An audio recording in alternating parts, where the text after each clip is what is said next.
Assalamualaikum warahmatullahi wabarakatuh Pak Heli. Waalaikumsalam warahmatullahi wabarakatuh. Oke, semoga Bapak Heli hari ini kabarnya sehat ya Pak. Sehat Pak. Alhamdulillah sehat. Alhamdulillah sehat. Sebelumnya saya ucapkan terima kasih Pak sudah meluangkan waktu buat saya. Gini Pak, jadi seperti yang sudah saya sampaikan di WA, Iya. saya ada tugas di CGP Pak. Saya sudah masuk di modul 3.1 Iya. terkait materi pengambilan keputusan berbasis nilai kebajikan untuk Kebajikan, ya. pimpinan gitu. Nah, tugasnya adalah untuk menginterview minimal 2 kepala. Iya. Kemarin saya sudah menginterview Pak Kepala SMP sendiri, Pak Iya. Haji Jana. Sekarang saya mohon kepada Pak Heli untuk berkenan saya interview ya Pak terkait keputusan pengambilan keputusan yang biasa Bapak terapkan. Jadi ada beberapa pertanyaan yang sudah tersedia di LMS Pak yang bisa jadi panduan bagi saya melaksanakan wawancara pada hari ini. Bisa langsung saya sampaikan ya Pak ya, Iya, butir-butir silakan. soalnya. Yang pertama Pak, sebelum ke pertanyaan, ini nanti terkait keputusan yang menyangkut kasus dilema etika dan kasus bujukan moral. Yang mana dilema etika dua-duanya bernilai benar, kalau Iya. bujukan moral salah satunya bernilai salah, tapi kita yang namanya manusia pasti Iya. punya pikiran gimana gitu Iya. ya Pak ya, gitu.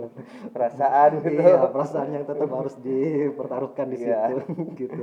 Jadi gini Pak, pertanyaan pertama, selama ini bagaimana Bapak dapat mengidentifikasi kasus-kasus yang merupakan dilema etika atau bujukan moral? Dengan mempelajari dan menyimpulkan kasus yang terjadi yaitu dengan 3 prinsip, ya. Dengan 3 prinsip berpikir cara pengambilan keputusan. Yang pertama itu berbasis hasil akhir, yang kedua berbasis peraturan, yang ketiga dengan rasa peduli. Oke, jadi mengidentifikasi 3 prinsip untuk menentukan apakah ini termasuk dilema etika atau Iya, bujukan moral iya. gitu ya Pak. Oh ya, baik, terima kasih Pak.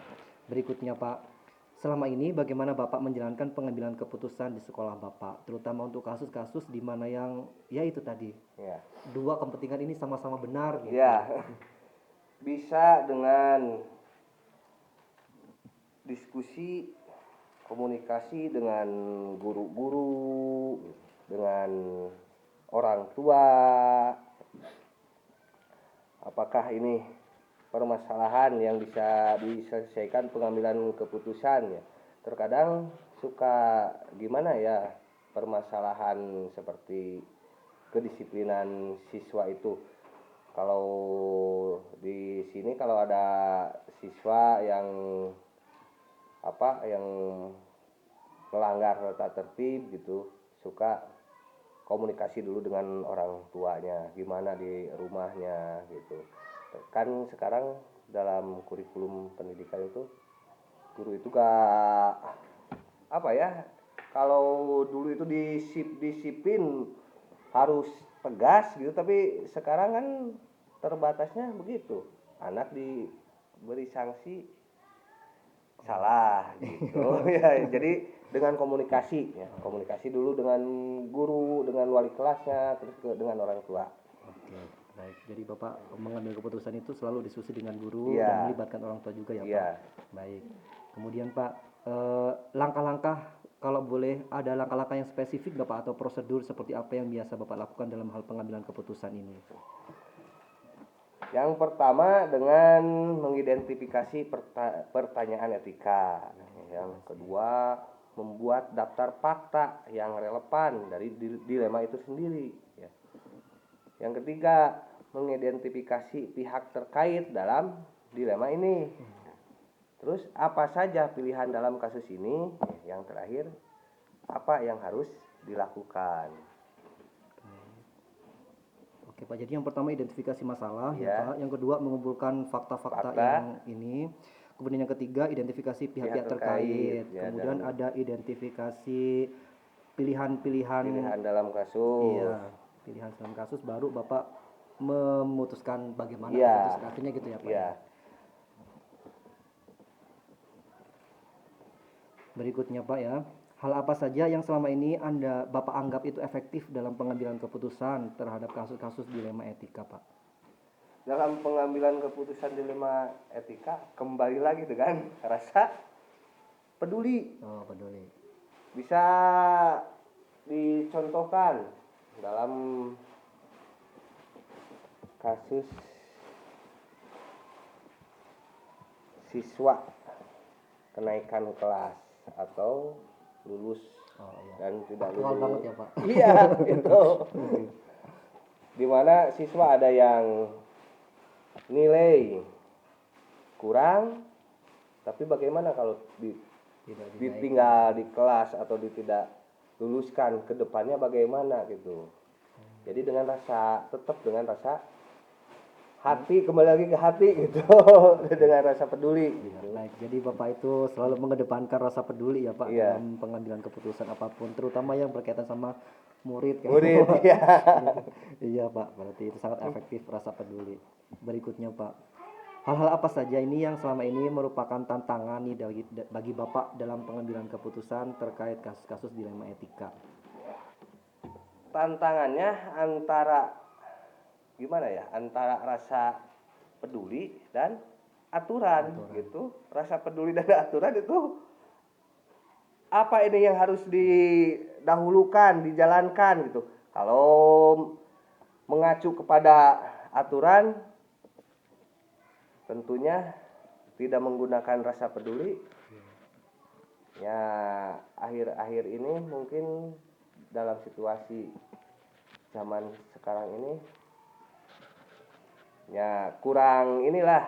Jadi antara rasa peduli dengan atau tata tertib di sekolah gitu itu selalu gimana ya di dalam pikiran teh bertubrukan gitu. Punya gejolak sendiri di hati. Iya, gitu punya gejolak sendiri. Perasaan kita maunya begini, Ya, tapi aturannya begitu gitu iya. ya Pak. Oke, baik. Jadi tantangannya antara perasaan pribadi dengan regulasi Iya. yang ada gitu ya Pak, kalau saya simpulkan.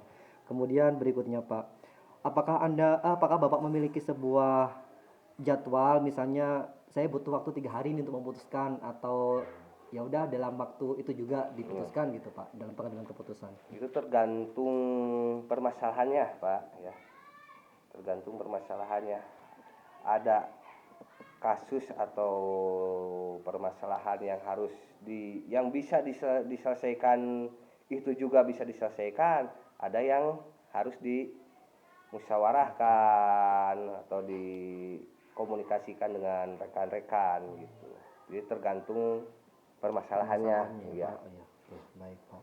Kemudian berikutnya Pak, sekarang adakah faktor atau faktor-faktor apa yang selama ini mempermudah atau membantu Bapak dalam pengambilan keputusan dalam kasus-kasus dilema etika Pak?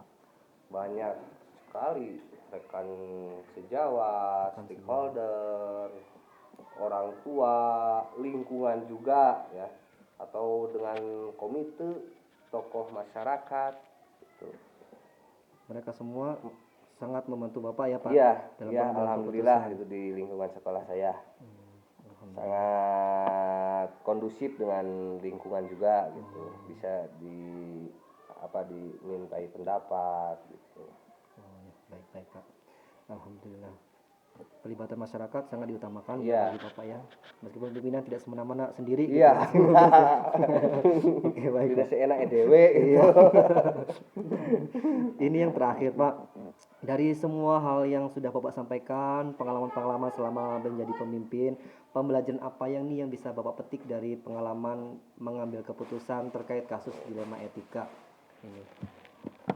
Situasi yang dihadapi oleh seseorang di mana ia harus mengambil keputusan tentang perilaku yang tepat, mungkin seperti itu pembelajarannya. Perilaku kita Ya, dari perilaku kita harus menyesuaikan dengan permasalahan yang ada gitu ya ya Pak ya. dengan mengambil keputusan harus tepat cara mengambil keputusan. Oh iya benar. Jadi nahan ego sendiri gitu Iya. ya. Jangan buru-buru gitu Oh, ya. harus Oke. benar-benar gitu.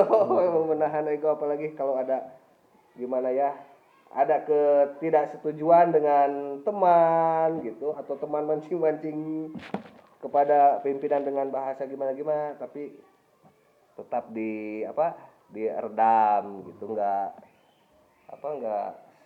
kalau bahasa Sundanya mah enggak langsung togmol gitu. Kalau bahasa Sundanya mah. Oh, iya. Baik, Pak. Alhamdulillah. Baik Pak Heli, terima kasih. Alhamdulillah semuanya sudah saya ajukan ke Bapak, pertanyaan-pertanyaan panduan yang ada di LMS. Ini sangat bermanfaat bagi saya Pak. Pasti menjadi referensi nantinya bagi saya ketika belajar untuk mengambil keputusan terkait kasus yang mana dilematis gitu ya Pak. Ya.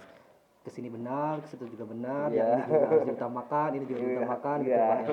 Hatur nuhun bisa Pak berbagi pengalamannya, sangat Iya. bermanfaat. Eh, Barangkali di kemudian hari nanti saya minta tolong lagi Pak, tolong perkenanannya Iya, Pak. siap saya jadi bisa sharing Iya, gitu, iya. sharing tukar pikiran gitu. Iya. Ya. Baik Pak. Mudah-mudahan Bapak juga lancar dalam pengerjaan apa calon guru penggerak CGP ya, mudah-mudahan diberikan kesehatan. Amin, Allahumma amin sama. Demikian juga Bapak harus sehat terus karena kalau emang kepalanya sakit pasti juga ya berpengaruh di bawahnya. Iya. Ya, semoga sehat terus gitu Pak ya. Amin Allahumma amin. Hatur nuhun pisan Pak. Hapunten ngaganggu waktunya. Iya, Saya iya. akhiri ya Pak ya. Iya, iya. Assalamualaikum warahmatullahi wabarakatuh. Waalaikumsalam warahmatullahi wabarakatuh.